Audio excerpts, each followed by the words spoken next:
Parler de Polanski et du film J'accuse. 12 nominations au César. Iriez-vous à la cérémonie, assister à la cérémonie? Écoutez, moi je suis très étonnée par ces nominations parce que j'ai du mal à imaginer que dans la même soirée on puisse applaudir Adèle Haenel et applaudir Polanski.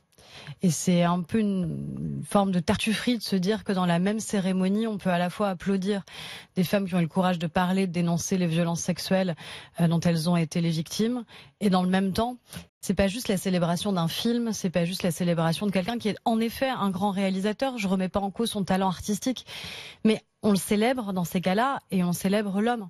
Et l'homme, c'est pas juste un réalisateur, c'est un homme qui a été reconnu comme ayant eu à minima un rapport sexuel avec une enfant de 13 ans qui avait été alcoolisée puis droguée. Et quand on a un rapport sexuel avec un enfant de 13 ans, la question du consentement, elle est évidemment posée.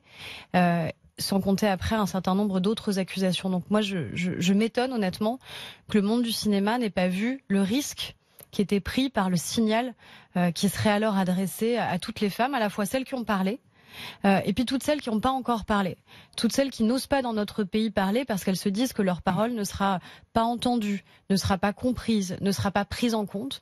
Et je me dis que s'ils montent sur la scène des Césars, eh bien ça va être une espèce de bras d'honneur fait à toutes ces femmes qui ont subi des violences et qui malheureusement continuent à les subir. Donc vous n'iriez pas à la cérémonie? Non, je pense que j'irai pas, non. Oui. Franck Riester n'est pas d'accord avec vous. Le ministre de la Culture estime que l'Académie des Césars est libre de ses choix et il ira. Éventuellement. Moi, je pense qu'il faut. Je ne sais pas s'il ira ou pas, mais ça ne le choque pas, apparemment. Moi, je pense qu'il faut éviter de confondre deux choses. Il y a la liberté de création qui doit être absolue. C'est-à-dire qu'un réalisateur ne doit pas être entravé dans ce qu'il peut vouloir montrer. On doit pouvoir tout montrer. Je suis affolée quand je vois aux États-Unis, par exemple, qu'on en vient à relire des livres ou des scénarios de peur qu'il y ait des choses qui choquent certaines communautés, par exemple. Évidemment qu'il faut pouvoir aller jusqu'au bout, même en montrant la perversion la plus absolue qui peut exister, etc. Donc le sujet n'est pas la liberté de créer. Ça, elle doit être évidemment préservée, garantie, protégée. Là, le sujet n'est pas la liberté du créateur, c'est la question du justiciable. C'est la question de ce que l'homme a fait. C'est la question des accusations dont il est l'objet depuis de très nombreuses années.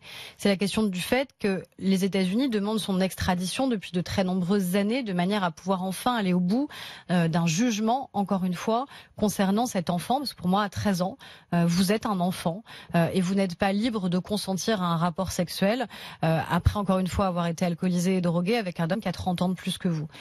Il est 8h moins 20, restez avec nous, Aurore Berger, nous allons parler de Mila, des réactions derrière les déclarations des uns et des autres, et notamment de la garde des Sceaux, Nicole Belloubet, et je vais vous parler municipal aussi, avec les décisions prises par Emmanuel Macron hier soir. Il est 7h48, 8h moins 20, Mathieu.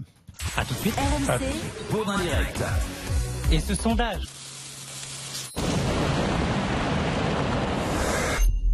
Choisir une offre fibre, c'est compliqué. Pas chez Red, il n'y en a qu'une. Alors pourquoi tout ne serait pas aussi facile? Comme choisir le bon numéro. Quand il n'y en a qu'un. Tout devrait être aussi facile que Red. Une seule offre fibre, 23 € par mois, sans prix qui double au bout d'un an. Red by SFR, c'est vert, c'est clair. Non élucidé, ce soir à 20h55 sur RMC Story. Aujourd'hui, il y a plus d'informations personnelles sur votre téléphone que chez vous. L'endroit où vous êtes, vos messages, votre rythme cardiaque après un entraînement. Toutes ces données sont privées et ne regardent que vous.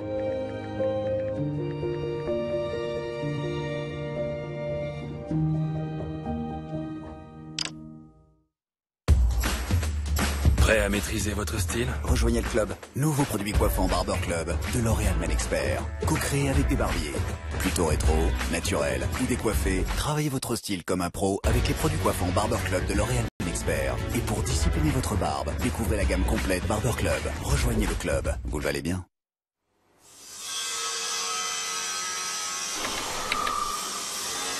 En ce moment, Marc a le sourire.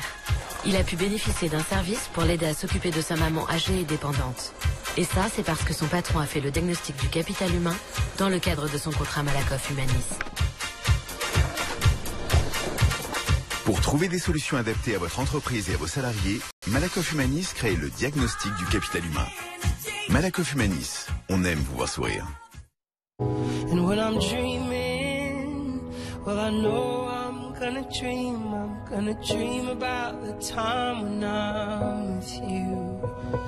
But I would walk 500 miles, and I would walk 500 more, just to be the man who walked 1,000 miles, to fall down at your door. But I would walk 500 miles, and I would walk 500 more. Les relations humaines sont la première source de notre bonheur. Depuis 1996 chez Bouygues Télécom, nous vous aidons à les faire grandir. On est fait pour être ensemble. Bouygues Télécom.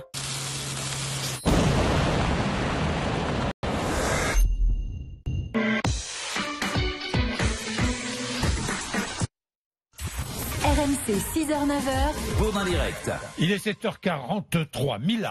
Mila, c'est cette jeune fille de 16 ans qui a posté une vidéo sur Instagram. C'était le 18 janvier dernier. Mais pourquoi ? Parce que elle a posté cette vidéo parce qu'elle avait envie d'être chanteuse. Elle chante. Bon, ça a provoqué des réactions et des hommes ont été assez et même très insistants. Et elle en a eu assez. Et il y avait notamment un musulman qui l'a prise à partie. Alors, elle a posté une autre vidéo en expliquant qu'elle détestait la religion, le Coran, qui est une religion de haine. Je vous dis ce qu'elle écrit. Hein. Il n'y a que de la haine là-dedans. L'islam, c'est de la merde, a-t-elle écrit. Je ne suis pas raciste. On ne peut pas être raciste d'une religion. Voilà ce qu'elle a dit.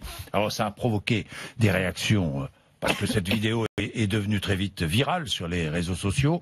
Mila a reçu de très nombreuses menaces de mort. La lycéenne est scolarisée dans l'Isère, a dû être déscolarisée. Hier matin, Nicole Belloubet, garde des Sceaux, a déclaré « L'insulte à la religion est évidemment une atteinte à la liberté de conscience. C'est grave ». Elle a aussi condamné les menaces de mort faites à l'encontre de Mila, estimant que dans une démocratie, la menace de mort est inacceptable. C'est quelque chose qui vient rompre avec le respect que l'on doit à l'autre. Est-ce qu'elle a commis une bourde, Nicole Belloubet ? Écoutez, la garde des Sceaux, dès l'après-midi, s'est reprise sur le sujet et a dit qu'en effet, elle voulait pas qu'il y ait la moindre ambiguïté possible sur le fait que ses propos pouvaient laisser entendre qu'elle voulait rétablir une forme de délit de blasphème.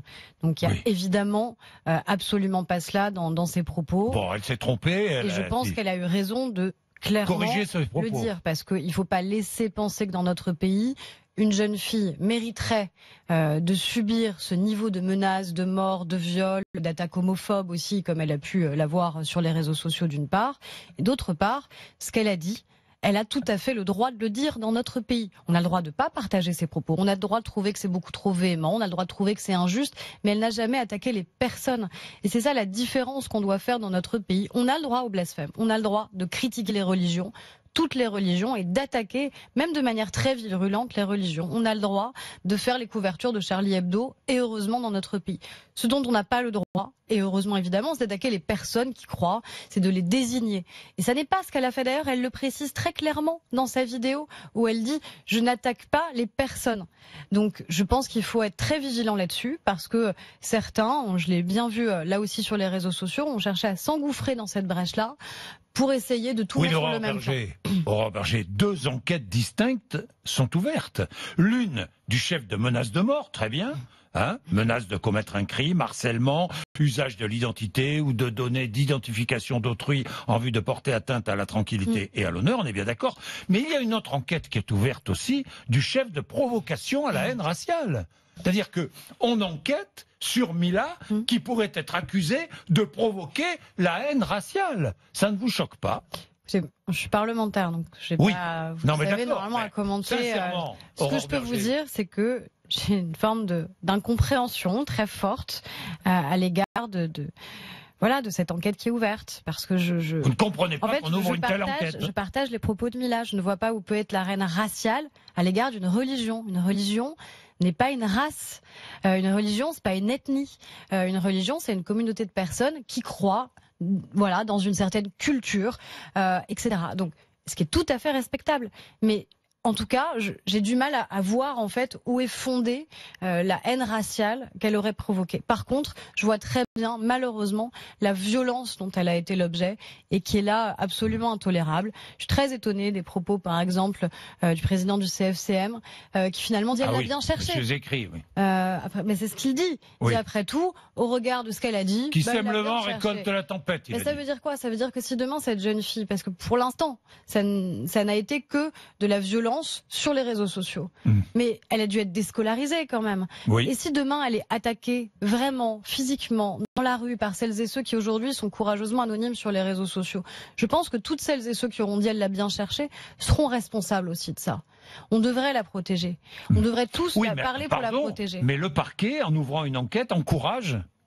Est-ce que le parquet encourage ces réactions? Je vous pose la question, Aurore Berger. Moi, je suis. Alors, à partir du moment où le parquet a aussi ouvert une enquête très claire contre les menaces dont elle a été l'objet, on ne peut pas dire que le parquet encourage. Je peux juste vous dire que je suis étonnée que le parquet ait ouvert une enquête sur la haine raciale qu'elle aurait provoquée. Et je m'étonne encore une fois du silence qui a été beaucoup trop puissant d'un certain nombre de responsables politiques. Où est la gauche sur le sujet? Pourquoi personne n'a défendu Mila? On aurait dû tous réagir pour la défendre et pour dire qu'une jeune fille de 16 ans qui tient des propos qui sont tout à fait légaux dans un pays qui accepte le droit au blasphème ne devrait pas subir le déferlement de haine qu'elle a subi.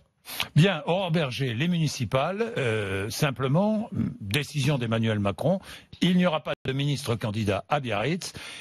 Ça, c'est une bonne décision.